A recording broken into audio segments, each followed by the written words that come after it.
Breaking news that could change everything in the Middle East. President Trump just delivered what he calls the ultimate ultimatum to Iran's supreme leader. His patience has officially run out. A third US aircraft carrier is racing toward the conflict zone. And for the first time in days, we have exclusive footage from inside Tehran as thousands flee the capital. This is the story that has the world holding its breath. Just hours ago, President Trump wrapped up a critical meeting in the White House Situation Room with his top security advisors. The topic: whether America should join Israel's devastating strikes against Iran's nuclear facilities. What he said afterward will send shockwaves through Tehran and beyond. Asterisk, you could say. So they know what's happening. Maybe you could call it the ultimate ultimatum, right? Here's what's happening right now that you need to know. The USS Gerald Ford, America's newest, largest, and most advanced aircraft carrier, is making its way toward the Middle East. This puts 3 US carrier strike groups within reach of Iran.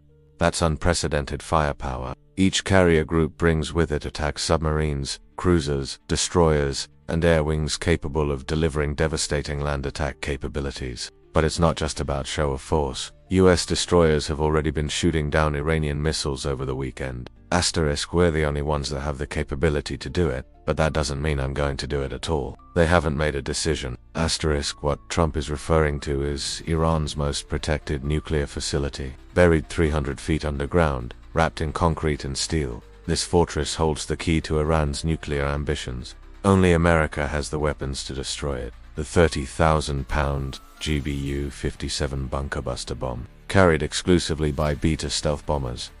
But here's where it gets dangerous. Iran's supreme leader, Ayatollah Khamenei, just fired back with his own threat. Asterisk, any US military intervention will undoubtedly be accompanied by irreparable damage. The damage they will suffer will be far greater than any harm Iran may encounter. For the first time since this conflict began, we have a Western journalist inside Iran. CNN's Fred Pleitgen is the first to enter Tehran, and what he's seeing is extraordinary. Anti-aircraft fire lighting up the night sky, empty streets in a city of 10 million, shops shuttered, traffic jams stretching for miles as families desperately try to escape. We did see a decent amount of traffic going in the other direction, trying to get out of town. And we know that a lot of people have left town since the Israeli airstrikes began. Asterisk, this is what fear looks like in the Iranian capital. Israel's Operation Rising Lion has been devastating. Over 200 Israeli fighter jets, many of them F-35 stealth fighters, struck more than 100 targets across Iran. But they used a brilliant strategy.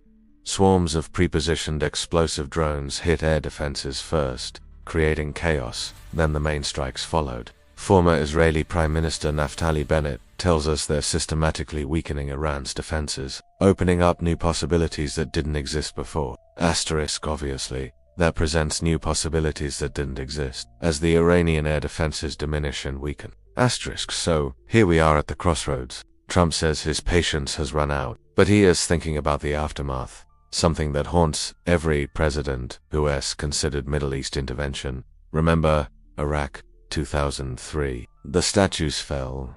Everyone celebrated. Then came 2 decades of war. Trump remembers. His advisors remember. Asterisk, I'd like to make the final decision 1 second before it's too late, because things change. Wars are very bad. There was no reason for this to be a war. But lost in all this military strategy are real people. We obtained exclusive footage from Iranian filmmaker Afrouz Nouri in Tehran. Her words are haunting. Asterisk, I hear and witness numerous explosions throughout the day and night. I wake up each morning to the shaking of walls and windows in my home, while the shadow of war looms over the lives of Iranian citizens. Asterisk, this is what's at stake. Not just nuclear facilities, but millions of lives hanging in the balance. Iran has sent a desperate 3-page letter to the United Nations, claiming there's undeniable evidence of direct United States involvement in this war.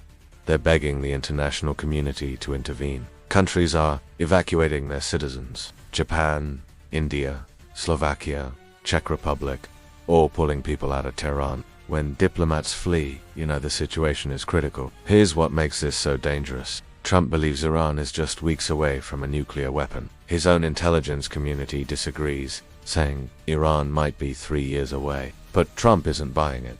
Asterisk, Iran must not have a nuclear weapon. The destruction would be too great. I believe they would actually use it.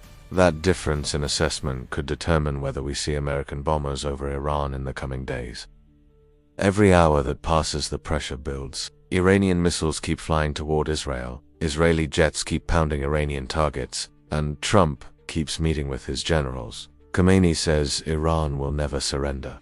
Trump says his patience has run out. When unstoppable force meets a movable object, something has to give. So here are the questions that will shape history. Will Trump authorize the use of those bunker buster bombs? Can Israel's conventional weapons finish the job alone? What happens if Iran's government collapses? Are we witnessing the start of World War III? Military experts say Trump has perhaps days, not weeks, to make this decision. Every day he waits, Iran potentially moves more nuclear materials deeper underground. This isn't just about Israel and Iran anymore. Oil prices are soaring.